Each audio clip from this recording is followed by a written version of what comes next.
Hey guys, welcome back to Naruto Ultimate Ninja 4. We're gonna head into, well, since... Shut up, Naruto. God damn it. Sorry. Anyways, let me get to the point real quick before we end up starting.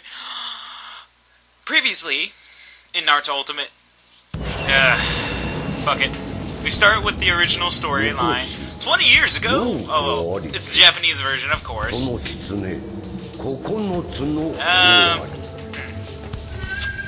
I feel like skipping this. I don't know why. But anyways, let me explain real quickly.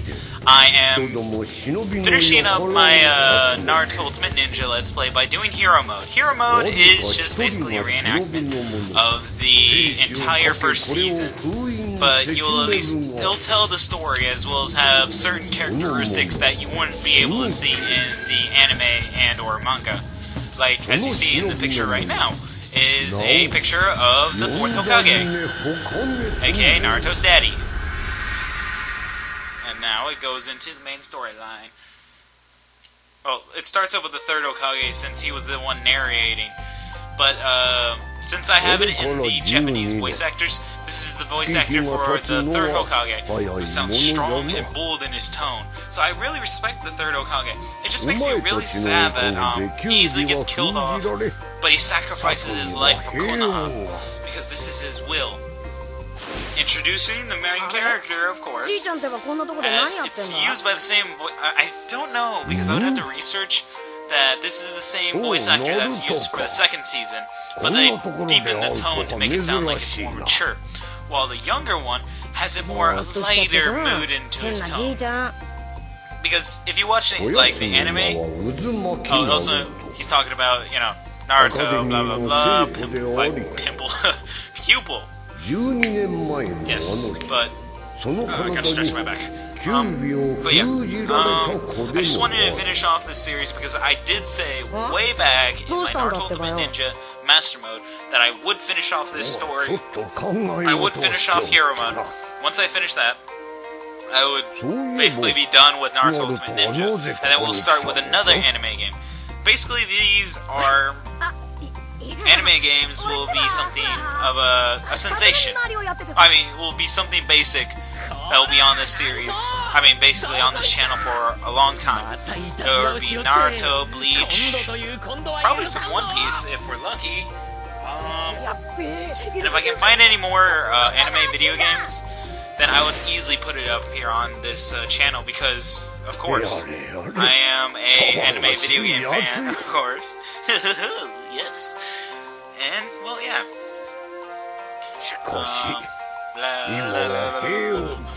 So, right now, okay, this was an extra detail, even though this was never introduced in the first, beginning part. Because in the okay, let me at least, before I continue my explanation, start up with the explanation on the Hero Mode. About Piece of Memory. To continue the story, you need to use an item called Piece of Memory. Piece of Memory can be found in Master Mode. Hopefully we got all of them. I really do hope that I got all of them. And as of course, it goes down the line. So if you get all the seals, it'll go through the main storyline. But that's why at least I wanted to do Master Mode first before I ended up doing Hero Mode. This will be in a separate category, and I don't know how long I'm going to be recording these, but let's first start up with Naruto Uzumaki. Naruto, Imp of the Leaf Village. He graduates from the Ninja Academy and starts on the road to becoming Hokage. Okay, this part. In the anime version, it was a character that his first teacher, Uruka Sensei, who thought of him as a little brother and someone he really cared about, ended up taking care of him and have him as a student. Of course, he would act like the older brother and get mad and yell at him, but he still cared, as I brought up in my previous Let's Play. So, we're just going to go through the storyline, we're going to hear the voice actors. If you guys really want me to change there we go. I just fast-forwarded it so everyone can start reading.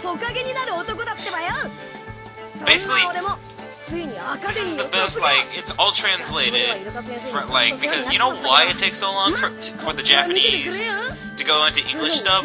Because mostly they have to hire translators to translate what they're saying in Japanese.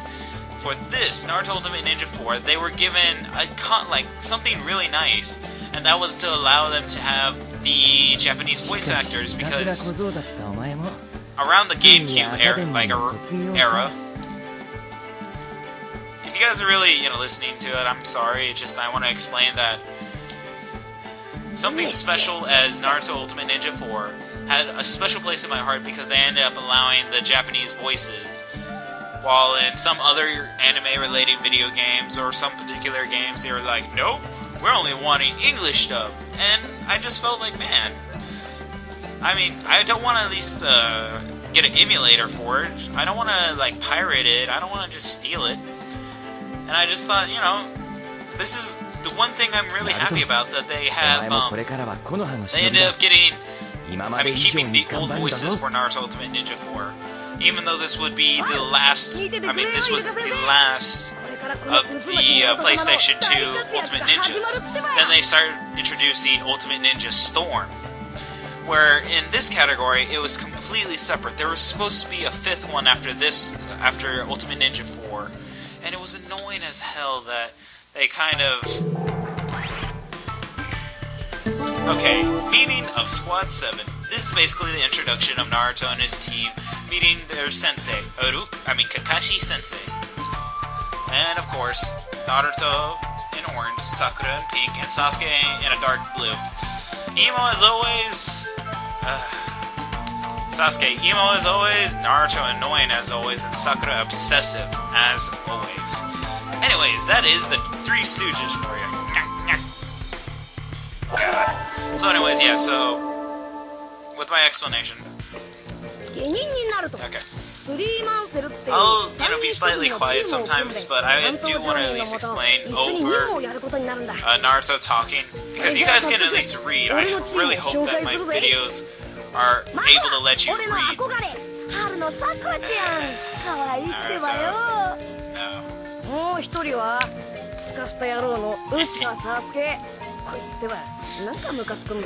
Instead of what a jerk, he's like, he pisses me off.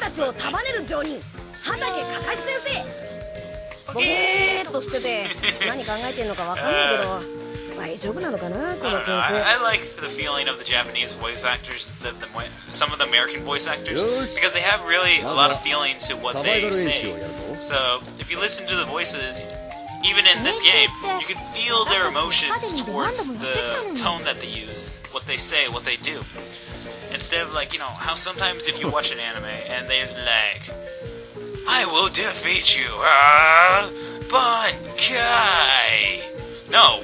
See, if you watched anything like the Japanese version of Bleach or Naruto or anything, you would hear them go in the highest pitch of their tone. The only voice actors I remember that would go high pitch to their tone was Dragon Ball Z, because they would yell, literally. If you ended up watching the interviews with any of the voice actors of Goku, Vegeta, all of them, even, rest his poor soul, I forgot his name, but the voice actor for Gohan, may his soul rest in peace, that he ended up, I forgot how he died, but he died a horrible death, and may he rest his peace.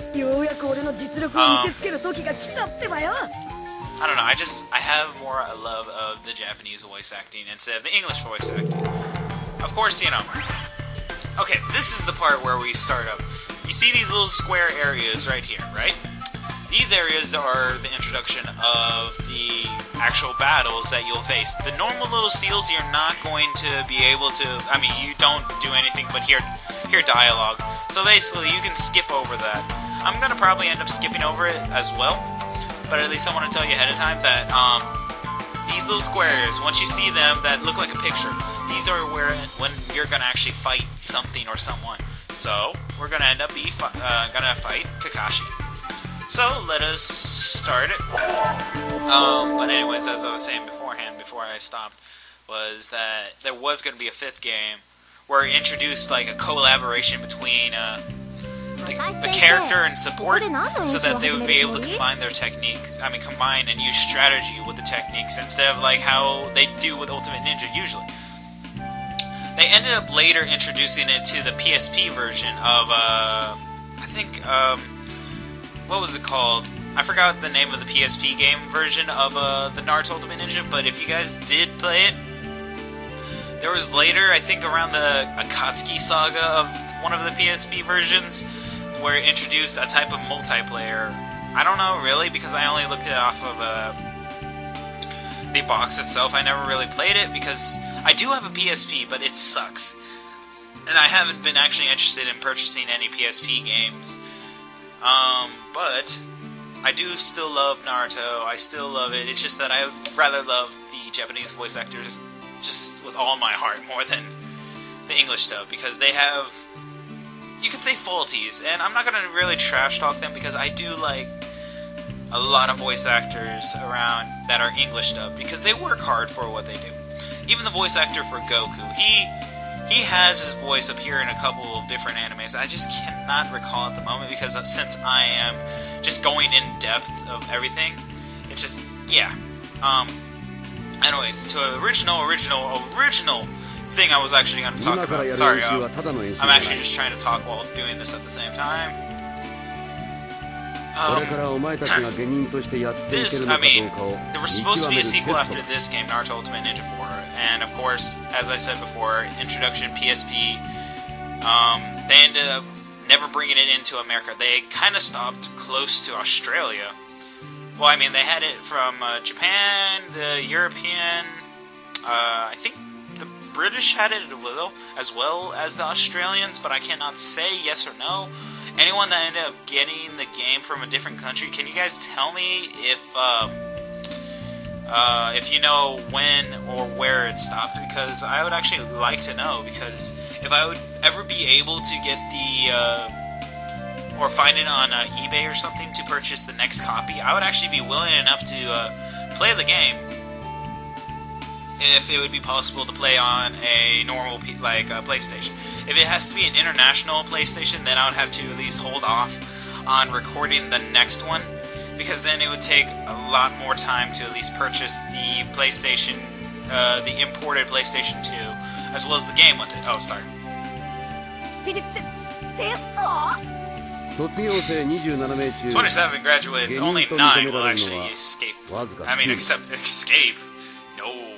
Anyways, yeah. It never continued more of... Okay, this was my opinion. I'm not sure about the original reason why that they discontinued it from coming out into America. I don't know who was responsible, but someone decided, you know, okay, we're gonna at least release it everywhere else except for, I think, like, America of sorts, because they ended up not releasing the latest one, and they decided, it's not going to affect anyone. It kind of affected me personally, because I was like, oh, I heard the Japanese version of Ultimate Ninja 5 is going to come out into America, and I was like, yee! And then, yeah, I read it, and they ended up telling me, oh yeah, by the way, yeah, it's never going to come out. I was like,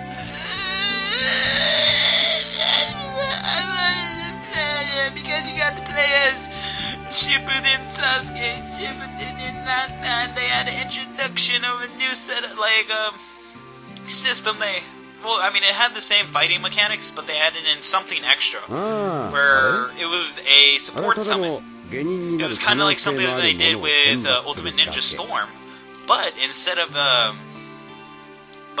they ended up getting 2 supports for Ultimate Ninja Storm, while in the Ultimate Ninja 5, which was supposed to release, ended up only getting 1. And later on, but whenever I looked around on YouTube, I noticed that they also had collaboration techniques where they had combined jutsus in their Ultimate Ninja attacks, or Ulki. In, I think, Japanese. I am sounding so American, so if I pronounce it wrong, I am severely sorry. But, yeah. Oh, I need to sit. Sorry, I'm sitting crisscross on my bed, because my workstation, my little recording setup's literally right by my bed, because there's like 2 TVs, one to use the extra... Okay, enough. Main focus. But yeah. There was supposed to be a fifth one, never came out. That kind of made me sad. And let's just focus on what we're going to go on, at least in this one. Of course, it's going to have the same idea.